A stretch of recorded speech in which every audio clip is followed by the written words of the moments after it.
मैं doctor Ravi, department of Panchakarma consultant, Parul Ayurved hospital, Vadodara, Waghodia, Gujarat. नमस्कार, मैं डॉक्टर रवि आज आपके समक्ष आयुर्ज्ञानम की श्रृंखला में एक और कड़ी को जोड़ते हुए उपस्थित हुआ हूँ। आज हम एक ऐसे केस के बारे में बात करेंगे जिसे पोंटाइन हेमरेज के नाम से जाना जाता है। पोंटाइन हेमरेज एक ऐसी अवस्था है या एक ऐसी केस है जो पैरालिसिस तो आदमी में, इंसान में उत्पन्न करती है, परंतु उसका रिकवरी रेट या उस कंडीशन से उबर पाना बहुत ही मुश्किल होता है। ऐसा ही एक केस भरत भाई, हमको उसका चिकित्सा करने का अवसर मिला और उसमें हमने काफ़ी सफलता हासिल की।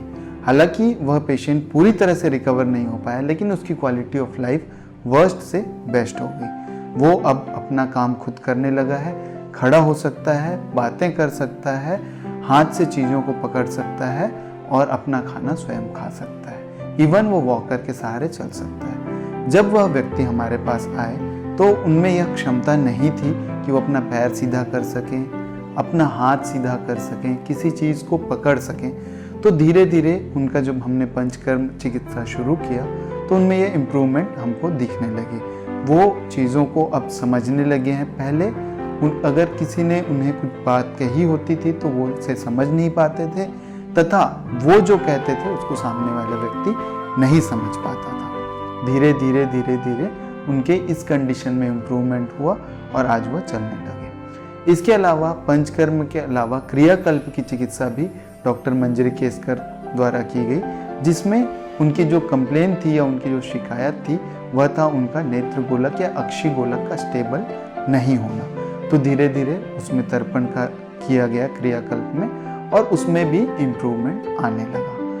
पंचकर्म में हमने उनकी विविध उपक्रमों से चिकित्सा की, जिसमें जो मुख्य कर्म थे वो बाह्य अभ्यंग, उद्वर्तन, नस्य, बस्ती इत्यादि। इसके अलावा उनके वॉइस या उनके आवाज़ को इम्प्रूव करने के लिए उनको तालु लेप दिया गया और उनकी निद्रा आदि को व्यवस्थित करने के लिए शिरोपिचो किया गया।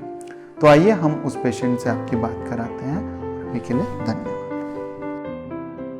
मेरा नाम मनीषा भरत पाटिल और मेरे पति भरत पाटिल, हम अंकलेश्वर रहते हैं। मेरे पति को 2 जनवरी 19 में ब्रेन हेमरेज हुआ था। उस टाइम वो 1 महीने अनकॉन्शियस मतलब कोमा में थे। बाद में उनको कॉन्शियस आया, वह हमने 2 महीने ट्रीटमेंट लिया। फिर बाद में घर आए। घर आके उनका शिरडी या पंचकर्म कराया। 10 ही दिन का कराया था, ज़्यादा नहीं वहाँ पे।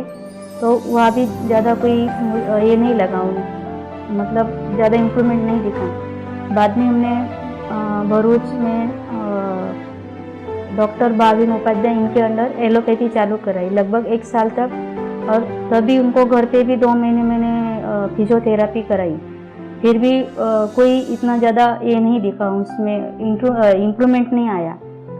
फिर बाद में हम इधर 16 अक्टूबर को अपना पारुल आयुर्वेद हॉस्पिटल या रवि शाहू सर के अंडर में हम अभी वह ट्रीटमेंट चालू किया है। अभी लगभग यह 3 महीने के ऊपर से हम यहाँ ट्रीटमेंट ले रहे हैं। तो अभी उसमें बहुत सारी मतलब इम्प्रूवमेंट आई। तो उनको जो घुटन में तकलीफ थी, मतलब घुटन सीधा नहीं हो पा रहा था चलने में, वो मूवमेंट नहीं कर रहे थे चलने में, घुटन से ही नीचे जब खड़े करते तो घुटन से ही बैलेंस उनका नीचे जा रहा था उनका। तो अभी घुटन में इम्प्रूवमेंट है और सीधा पैर है, पैर भी नहीं बराबर रख पा रहे थे, अभी पैर भी बराबर चलते हैं। और हाथ में भी उनका ये नहीं था, मतलब कोई वस्तु उठाएंगे तो उसमें ज़्यादा ये करते थे, मतलब सीधी तरीके से वस्तु मुंह के तरफ नहीं जाती थी। पर अब कोई ग्लास है, चमची है तो सीधे उठा के अभी मुंह तरफ ले जा सकते हैं। और ज़्यादातर आँख में उनको ज़्यादा ये नहीं था, स्टेबल नहीं था। इधर मंजरी मैडम के अंडर में वो उनका आँख का तर्पण विधि कराया तो उसमें लगभग 70% जितना उनका आँख में इम्प्रूवमेंट आया।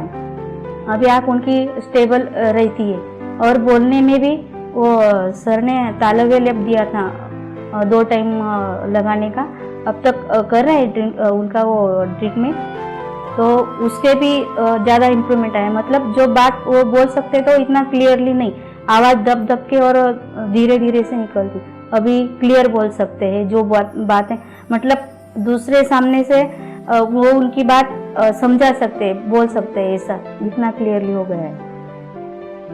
और अभी वॉकर से खुद से खड़ा होके और खाली वॉकर के सपोर्ट से चलते हैं, नहीं तो पहले बिल्कुल भी नहीं उठ पाते थे। मतलब दो जन सपोर्ट करेंगे तो ही उठ पाते थे, पर अभी खाली वॉकर पकड़ के खुद से उठ सकते हैं।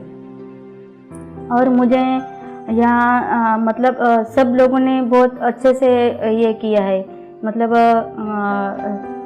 अपने टेक्नीशियन भाई है, फिर मैडम है, सब स्टॉफ, मतलब खाना पीना सब अच्छे से ये किया है। जब पेशेंट यहाँ आता है ना तो ऐसा रिलीफ करता है कि मैं जैसे अपने घर पे ही इलाज ले रहा हूँ। उसको ऐसा रिलीफ नहीं होता है कि मैं हॉस्पिटल में हूँ और मुझे कोई दूसरे हॉस्पिटल जैसा कोई रिएक्ट करे।